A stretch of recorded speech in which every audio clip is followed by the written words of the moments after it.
Sur le toit de l'aquarium du Cap, c'est l'heure du petit déjeuner pour les tortues marines convalescentes. Aujourd'hui, on a 1 kilo de nourriture pour Habanero, donc on va lui donner. Salut grand garçon. Habanero, une tortue kawan de 70 kg, a été retrouvé échoué sur une plage sud-africaine. Il vient d'être opéré pour une infection et entame un long processus de guérison. Talita Noble, à la tête du centre de soins des tortues, prépare les injections du jour.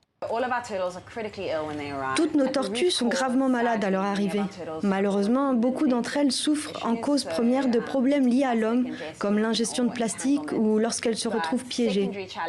D'autres problèmes peuvent en découler, comme des problèmes intestinaux ou des infections pulmonaires. Comme ce sont des tortues et des reptiles, leur guérison est très lente, donc les traitements doivent souvent durer des semaines, voire des mois. Les tortues de mer, aujourd'hui toutes menacées, sont en première ligne face aux conséquences de la pollution marine et du réchauffement climatique. L'une des tortues du centre a été retrouvée enserrée dans ce filet de pêche.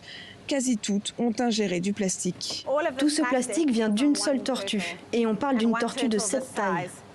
Dans ce centre, l'un des rares en Afrique, l'équipe de soigneurs, soutenue par un réseau de volontaires le long des côtes, donne une chance supplémentaire aux tortues secourues. Dans le grand bassin, Talita s'assure que les réflexes de ses patients restent affûtés sous l'œil émerveillé des visiteurs. La plupart du temps, ce que nous voulons, c'est qu'elles pratiquent des comportements qu'elles feraient dans la nature. Il est tout aussi essentiel d'assurer un suivi des tortues une fois relâchées. Ici, nous pouvons suivre les mouvements de Nobumvu. Nous savons encore très peu de choses sur les zones où les tortues marines aiment passer du temps. Le traçage permet d'en apprendre davantage sur ces espaces de prédilection, ce qui est important pour pouvoir les protéger. Les méthodes de suivi se sont perfectionnées au fil des années.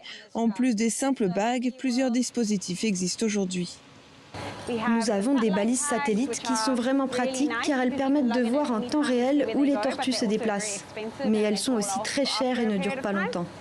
Et puis, il y a les nouveaux émetteurs acoustiques.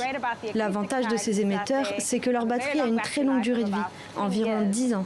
Plus de 200 récepteurs ont été installés le long des côtes sud-africaines pour repérer le passage des tortues porteuses de ces nouveaux émetteurs et ainsi mieux comprendre leur comportement dans la région. En un peu plus de 15 ans, le centre a soigné et relâché plus de 100 tortues adultes et 1300 bébés. Son agrandissement est prévu pour 2027.